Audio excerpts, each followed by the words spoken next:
All right, everybody, welcome to Math with Grace. Today we're going to be going through Math 7, Book 707, Lessons 6 through 10.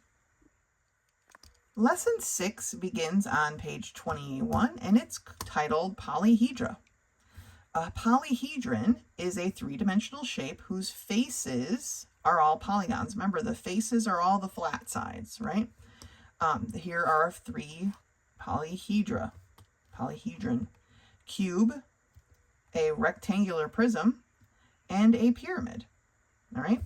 It says here that a net of a polyhedron is an arrangement of connected polygons which can be drawn on a flat surface and folded up to make the polyhedron. Kind of think of it as if you unfolded this, what would it look like? What would it look like flattened out if you separated the pieces, if you unfolded it and laid it flat? Well, this piece would look like this. All right, among other things, as you see, we're going to turn the page in a minute and see some other shapes that this could be unfolded into, right? Because this isn't exact. This could be over on there's a bunch of different ways. So let's turn the page and take a look at some more. So here at the top of page 22, it says, often there is more than one possible net for a polyhedron, right? So here are a bunch of other ways that you could have unfolded that rectangular solid from the page before. It says here, a regular polyhedron has congruent, remember congruent means equal, regular polygons for each face. Okay, congruent are equal shapes, right? They're the same size and shape. So a tetrahedron has congruent triangles all come together. A hexahedron is a cube. An octahedron has 8 faces, right? A dodecahedron, I was practicing, right? Kind of looks like a diamond. And an icosahedron is made up of isosceles triangles. And it's pretty cool. Now, obviously, seeing these drawn in 2D in a book isn't quite as impressive as if you actually had these shapes as a solid. I don't, so I can't just like whip them out and be like, oh, here's what it looks like. But as you get further ahead, I don't know that we actually deal with many of these three here, but they just want to show you kind of what exists out there. So taking a look here, they want us to match the polyhedron with its net, okay? So 1A is a kind of flat box. Probably, I don't even know if they exist anymore, but I would call this a t-shirt box. When I was a kid, if you saw a flat box like this under the Christmas tree, you knew it had clothes in it. It's a clothing box, okay? It's like a flat box. You know what? Think of a cereal box, right? If you lay a cereal box on its back, that's kind of what this would look like, right? So if you unfolded a cereal box, which one of these would it be? I'm thinking it would be letter C, okay? Here is the front and the back of the cereal box. Here is this little side piece, right? And then we have one edge here, and another top piece, right? So letter C. All right, let's take a look at B. All right, B is another three-dimensional box, right? It's another rectangular solid is what these are called. And so if we unfold it, if we peeled it apart and laid it out flat, I'm pretty sure it would be this shape here, because we've got these square-ish looking shapes at the top and the bottom, and then we've just kind of peeled it apart, right? We've just kind of peeled it open and laid it flat. So letter B. And C, this is actually, what, 1, 2, 3, 4, 5, right? A pentagon. And so the only other shape with a pentagon in it is letter A, and so we know that must be letter A. All right? So the net, remember, is the peeled open, kind of separated out drawing of what the solid is. If we peeled it apart. And it's important to understand what this is going to look like for the further you go, geometry and whatnot. You'll need to be able to do that or understand what it's going to look like to find certain bits of information about these shapes. And honestly, in this book, we'll be doing a little bit of that as well. On page 23 here, it says, go to page 69 and cut out the net for the hexahedron, the cube, fold on the dotted lines, tape or glue together to make a hexahedron, and then answer these questions. All right, so take a minute to go ahead and do that, and then meet me back here when you're ready to answer the rest of these questions, when you have your shape all set up, or if you just have like one of those little Rubik's Cube, like if you have a cube shaped to something, then just grab that real quick. Meet me back here when you're ready. All right. Hopefully you did a better job than me. My tape got a little schmutzed, but here is it's a little lopsided. Anyway, here is the cube that they gave us for the back, in the back of the book, and they want to know how many faces does the hexahedron have. Okay, so remember, the faces are the sides. I'm just going to label them, right? 1. Oh, I don't know if I can because I have tape on it. 2, 3, 4, and then we have the top and the bottom, right? 5 and 6. So there are, let me leave it on screen, 6 faces. How many edges does the hexahedron have? Now remember, the edge is this spot here where the faces come together. So I'm going to start here. We've got 1, 2, 3, 4 going that direction. And then I have 1, 2, 3, 4 going that direction, right? So we have a total of 8 edges. Make sure I got them all. 1, 2, 3, 4, 5, 6, 7, 8. Oh, it won't because we have these two. 9, 10, 11, 12. I believe there's a total of 16, right? Because I went this way. I went this way. We went this way. So there's 12, not 8.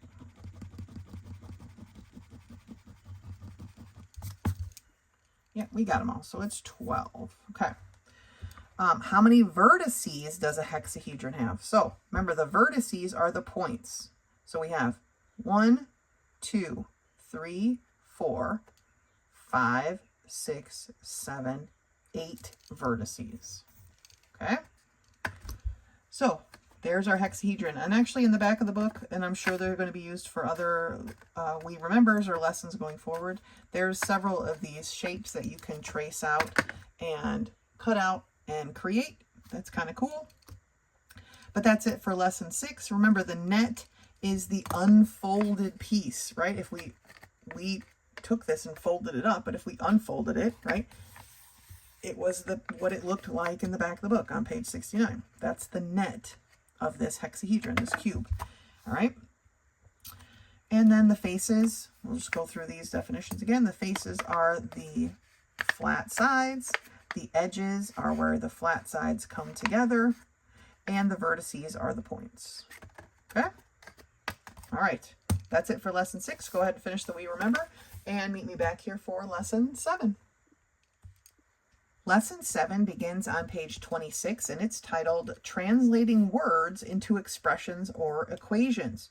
Okay, this is what we've been working on this whole time, right? In our proportion problems, in our our percent problems, right? We've been working on translating words into expressions or equations, right? So here are some words that mean certain things in math. Right? We already know that equals and the word equals and the word is means an equal sign. So is the word was, or, anything of that tense. It's past tense, right? But here are a bunch of words that mean addition, plus, some, added to, more than, increased by. Those all imply addition. Subtraction words are less, less than, subtracted from, the difference, reduced by, or minus. Some multiplication words are the product, twice, times, squared, cubed, sometimes they use.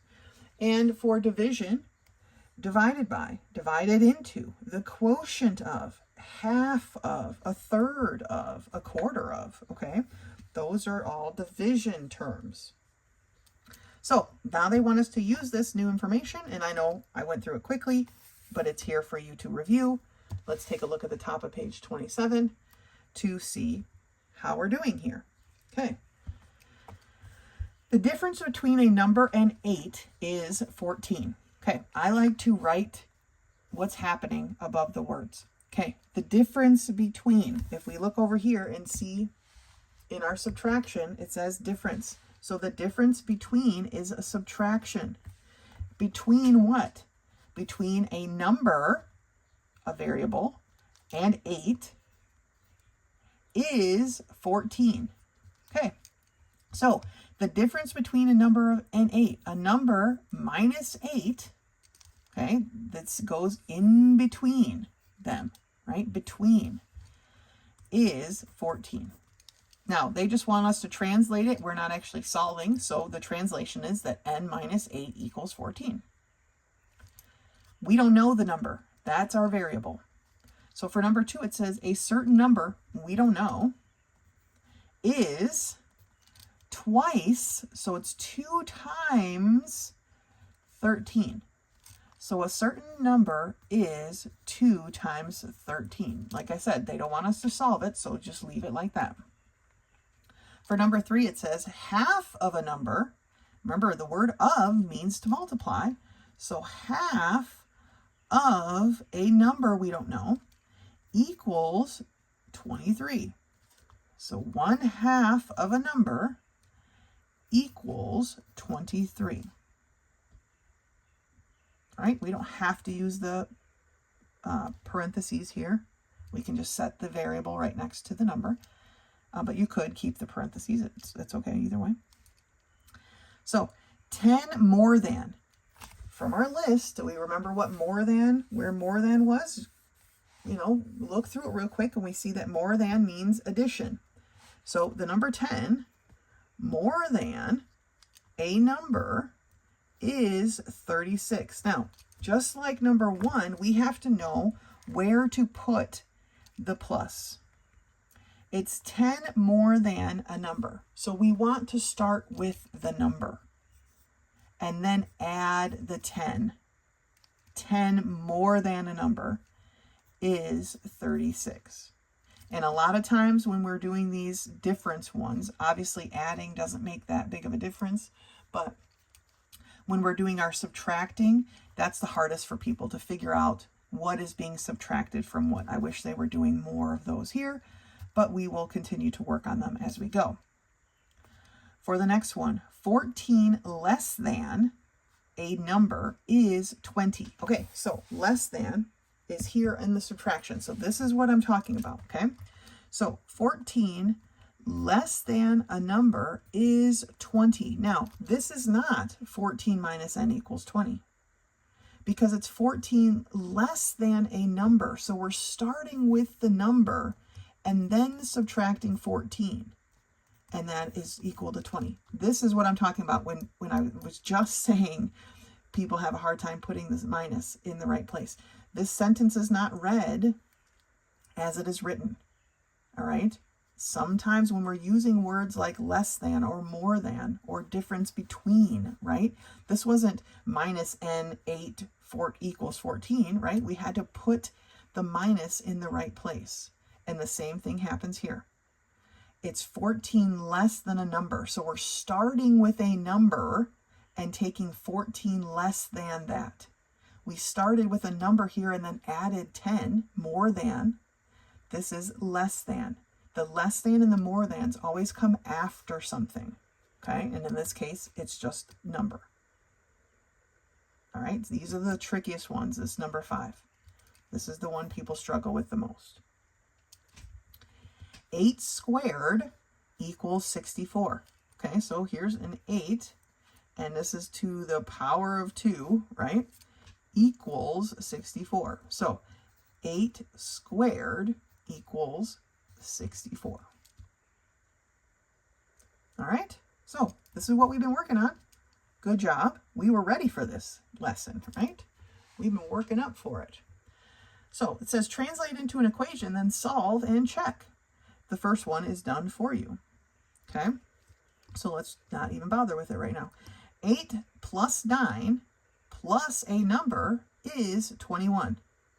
So 8 plus 9 plus a number is 21. Since we're adding, it does not matter what comes first, okay, because the adding part doesn't affect it. Let's mark our like terms, okay? So we have n plus 17 equals 21. We want n by itself. 17 is in its swamp. To get it's being added, right? We're going to subtract that 17. We're going to do the opposite. So we have n is equal to 17 minus 17 is 0. 21 minus 17 is how much? It's 4. Now they want us to check it. So we rewrite our equation, right? I'm just going to keep this as 17 because we know that 8 plus 9 is 17. So 17 plus n, which is a 4, is equal to 21. Is 17 plus 4 equal to 21? Yes, it is. So check. Okay, we did it. All right. Sometimes the words fall easily in order, and we can just write them exactly how they are in the story problem. Sometimes, like number 4 and 5, they don't.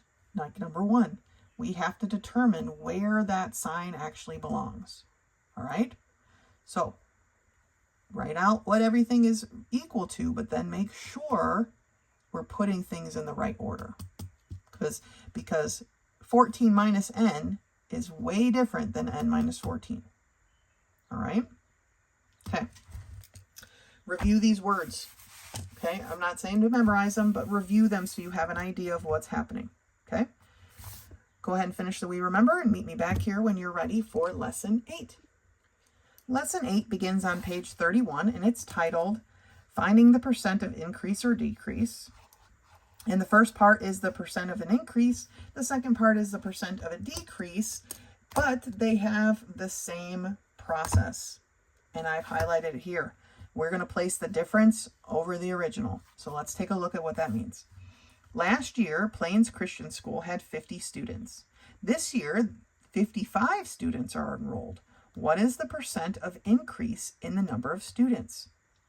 We are going to put the difference over the original and then multiply that by 100.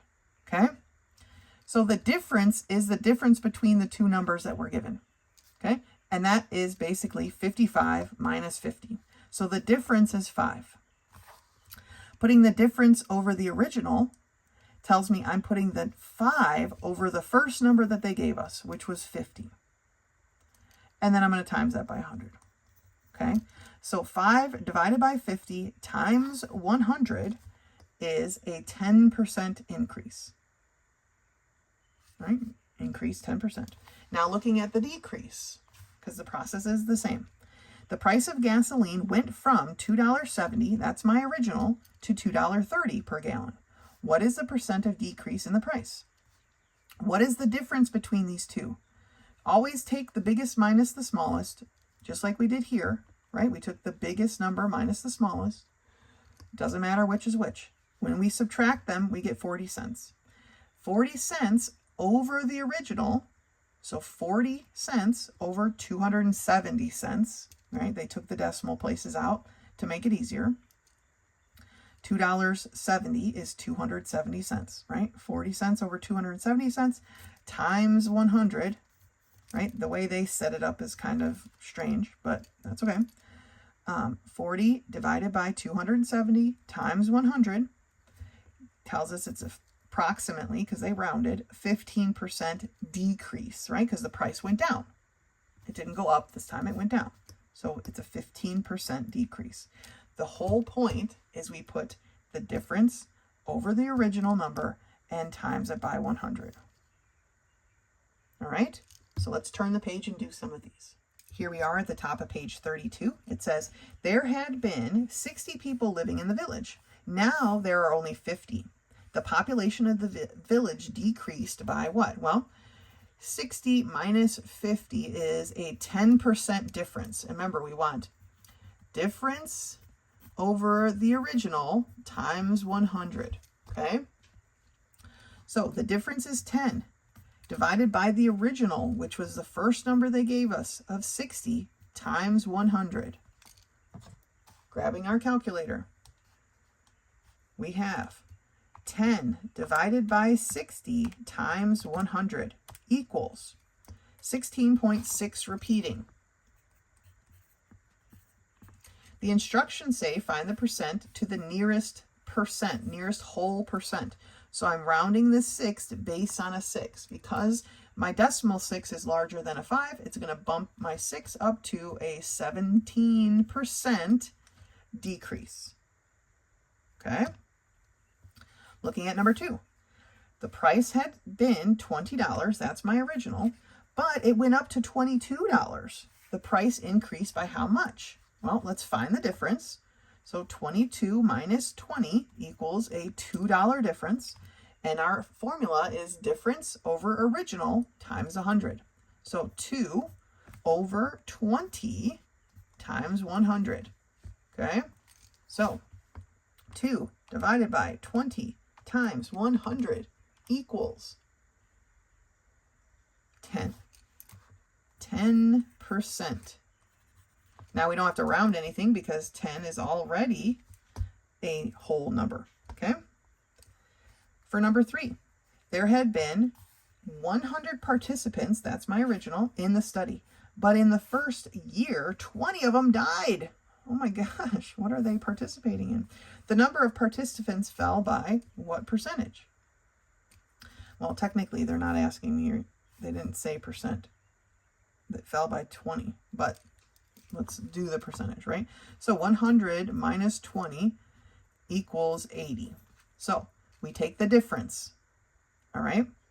Oh, that's silly. They gave us the difference this time. It fell by 20. 20 of them died. That's the difference. They gave us the difference this time. So it's the difference, which is 20, over the original, which is 100 participants, times 100. Okay. They tried to trick us. They almost got us. So 20 divided by 100 times 100 is going to be 20, right? So it is 20% decrease, right? Decreased by 20%, their participants. I'm not sure what they're participating in, but that seems awful dramatic. That's quite a high percentage of dying in this study. Anyway, number 4, the price dropped from 76, that's my original, to 69. How much did it decrease by? So 76 minus 69 equals how much? Well, it's $7, right? Then we take the difference and put it over the original. So our difference is 7 over the original of 76, and then multiply it by 100. So 7 divided by 76 times 100 equals 9.21%. They want the nearest whole percent, right? So we're rounding a 9 based on a 2. The 2 is not big enough to bump the 9 up, so it's just going to be listed as 9%. Okay? So the equation that we want to remember is the difference over the original, the OG, right? The original is always the first number that they give us. To find the difference, we just subtract the smaller number from the big one, right? Biggest minus the smallest gives me my difference. We put that over the original, times it by 100. And that's how we find our percentage of increase or decrease. The formula is exactly the same no matter what we are finding, whether it's the increase or the decrease. The formula is the same either way. All right, it's just once we get our data, that tells us, the problem tells us, was this an increase or decrease, right? If it went down, then it was a decrease. If it went up, it was an increase. Okay? Great job. Go ahead and finish the We Remember for Lesson 8 and meet me back here when you're ready for Lesson 9. Lesson 9 begins on page 36, and if you keep your tests in your book, you'll see that the test is right between the two parts of Lesson 9. I've just folded mine in half so that we can go from page 36 to 37 easily. If you take your tests out, then it doesn't look like that, I guess. But Lesson 9 begins on page 36, and it's calculating degrees for circle graph sectors. Okay? It says here, in order to draw the sectors of a circle graph accurately, we also need to know how many degrees are in each sector. We calculate the degrees in each sector by multiplying each percent by 360. Remember, a circle is 360 degrees all the way around.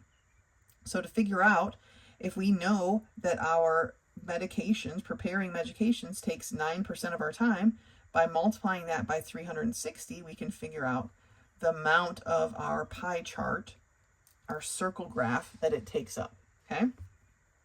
Then to figure that out, to actually mark it, we start by marking a radius, basically any line from the center of our circle to the edge, and then we just measure off the amount of degrees with our protractor, okay? With our protractor. So you're going to need your protractor today. Again, the small one works nice for this type of problem because the circles that they give you are not very big. That being said, let's turn the page to 37, past your test here, if your test is still in the book, and let's take a look at this problem here they have for us at the top of page 37. It says, Linda is taking care of Alana, who was injured in a car accident. Alana spent 2 days in intensive care, 3 days in intermediate care, and 5 days in a regular room. It says, draw a circle graph showing the amount of time Alana spent in each level of care. Label each sector with a title and a percent, and then it says the first one is done for you. So she was in intensive care for 2 days. She spent 3 days in immediate care, and she spent 5 days in a regular room. Now, to calculate the rest of this, we needed to write down the number of days first and figure out the total, because that's the only way to actually figure out the percentage and the degrees. Okay, they wrote it in there, but there's work to be done first. So we're going to add this up to get our total. 2 plus 3 is 5. 5 plus 5 is 10. She was in the hospital for 10 days. Now we can figure out the rest of this. Okay, so what percentage of those days was immediate care? Well, remember, it's going to be 3 divided by 10, right? The number of days divided by the total. If we do it on our calculator, 3 divided by 10 is 0.3% of the time. To get this to be a percentage, that's a decimal, we times it by 100. So 30% of her time was spent in immediate care. To figure out how much time was in the regular room, we're going to take 5 divided by 10 and then times it by 100, right? 5 divided by 10 equals 0.5 times 100, 50%. Okay, now to figure out the degrees measurement, we need to change our 30% and our 50% back to a decimal. So it's going to be 0.3 and 0.5, right? And then multiply that each by 360. Okay? Oh, I forgot to add up our percentage. 20 plus 30 is 50, plus 50 is 100, right? We're right on 100%, all right? Add up your totals, okay? Now, let's work on the intermediate care. 0.3 times 360, what part of the circle are we using up? It's 108 degrees. Okay. What about for 0.5? What's half of a circle, basically? So 0.5 times 360 is 180 degrees. Now, adding up our bits, okay, we have 72 degrees plus 108 degrees plus 180 degrees is a total of 360 degrees, which is our circle. All right, now to begin, sorry, I moved the book around. All right, we're going to start at the center of our circle, and we are just going to draw a line to one edge, like that. Okay, we're just going to draw a straight line, our work line, okay? And then let's start, I like to start with the smallest piece of pie, and that's my intensive care. And that is a 20% slice at 72 degrees. That's what we're interested in. So we're going to set the middle of our protractor on the center of our circle, and our 0 line, we're going to line up with the work line that we just drew. Then we're going to count around 10, 20, 30, 40, 50, 60, 70. 72% we're going to estimate to be right about here. And then I'm going to draw a line from there to the center of my circle, but I only need it down here, right? I'm just lining up that point and the center of my circle, but I only need the line inside the pie. And then I'm going to label it, and I'm going to label it intensive care. And they want the percentage in there, which is 20%. Okay? Now, from that point, we are going to continue with our immediate care. From this line that we just drew, that's going to be our new work line. And so we're going to set up our protractor on the center of our circle. And this time we're going to line up our 0 line with that edge, because from this point, we want to go another 108 degrees. Okay? So as we count around, I'm trying to keep myself out of the way here. We're lined up with our 0. So 0, 10, 20, 30, 40, 50, 60, 70, 80, 90, 100. 108 degrees is like right around here somewhere. Okay? So if I line this up with the center of my circle, I only really need the line right here though. Okay?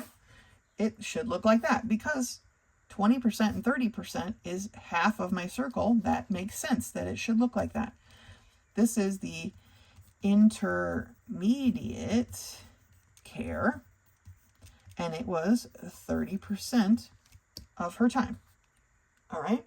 And what that leaves, and this is why I like to start with the small ones, that leaves the rest of this section being the regular room.